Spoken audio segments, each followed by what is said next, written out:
Meus amigos queridos, que maravilha, mais um dia, um novo dia, estarmos em sintonia na força da palavra de Deus, palavra por palavra, alimentando nossa vocação de irmãos, de irmãs, de discípulos e discípulas que seguem o Mestre Jesus.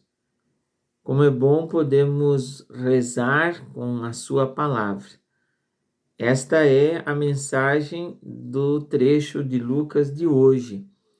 Na liturgia, celebramos o capítulo 18 de São Lucas, versículos de 1 a 8.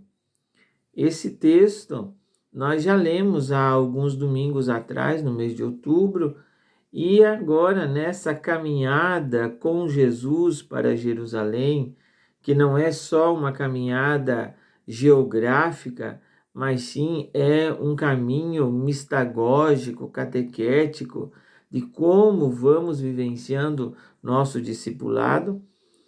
Jesus, na descrição de Lucas, afinal ele é o evangelista que mais mostra Jesus rezando, Lucas coloca nos lábios de Jesus esta parábola que tem um objetivo bem específico, para mostrar-lhes a necessidade de rezar sempre e nunca desistir. Veja que compromisso bonito. Nós poderíamos dizer que é como um par de sandálias, que é como um par de remos, um par de asas. Rezar sempre e nunca desistir. Oração e ação. Sempre os dois lados da moeda, que é muito próprio de Lucas.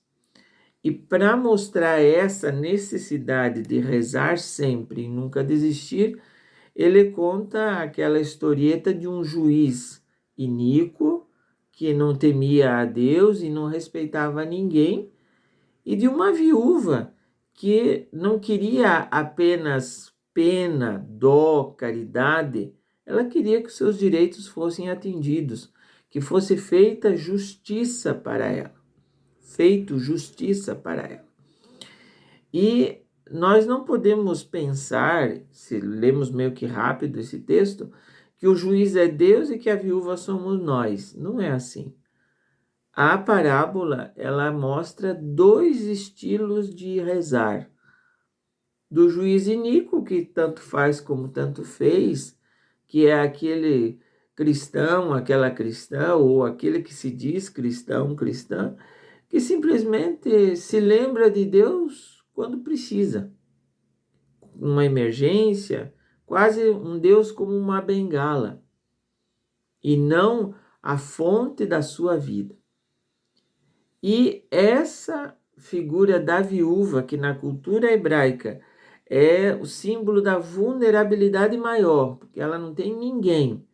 Ela não tem marido, ela não tem filho, provavelmente ela não tem irmãos. Então, somente a ela restou a teimosia, a persistência, aquela certeza de que uma hora iria ser feito. O juiz, para parar de ser incomodado, ele faz justiça para que ela não venha mais incomodar ele e não se torne até violenta. Mas com Deus não é assim.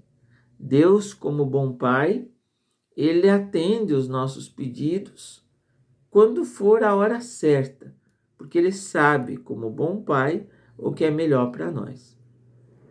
Por isso, meus amigos, hoje já é dia 12 de novembro e nós, com esse texto, precisamos pensar mais uma vez como é que está sendo a nossa oração e como é que nós estamos nos colocando diante das realidades de cada dia. Desanimamos, desistimos, levamos com a barriga, empurramos com a barriga, ou nós somos perseverantes, insistentes, persistentes, firmes.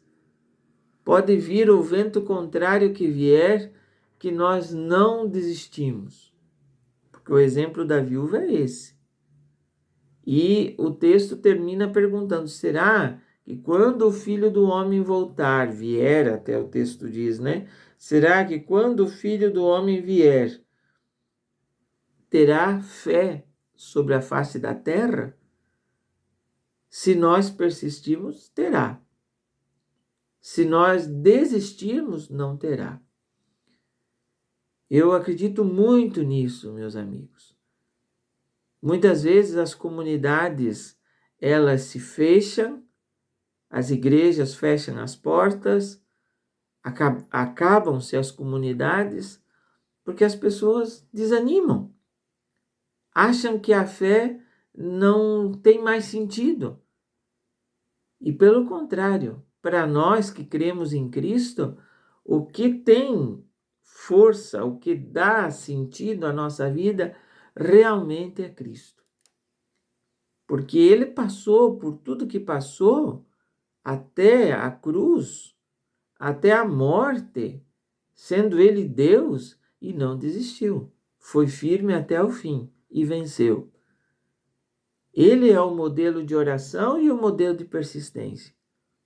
Ele rezava sempre. Lucas faz questão, como eu disse, é o evangelista que mais mostra um Jesus orante, que passava a noite toda em oração, em alguns casos, como por exemplo, da escolha dos apóstolos. E ele foi firme até o fim. Ele vai para Jerusalém, ele sabe que lá em Jerusalém ele vai padecer, mas ele não desiste. E nós? Diante dessa pergunta, será que quando o Filho do Homem vier, voltar, ele vai encontrar fé sobre a face da terra?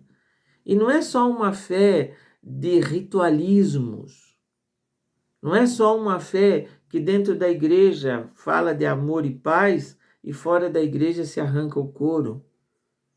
Não é uma que nós aprendemos a partilhar dentro da igreja e fora dela nós acumulamos. Não. Nós precisamos ter uma fé e a vida e a fé que andam juntinhos. Como eu dizia, os dois pés das sandálias, do par de sandália, os dois remos, as duas asas, oração e ação. Oração sem ação é hipocrisia. Ação sem oração é ativismo.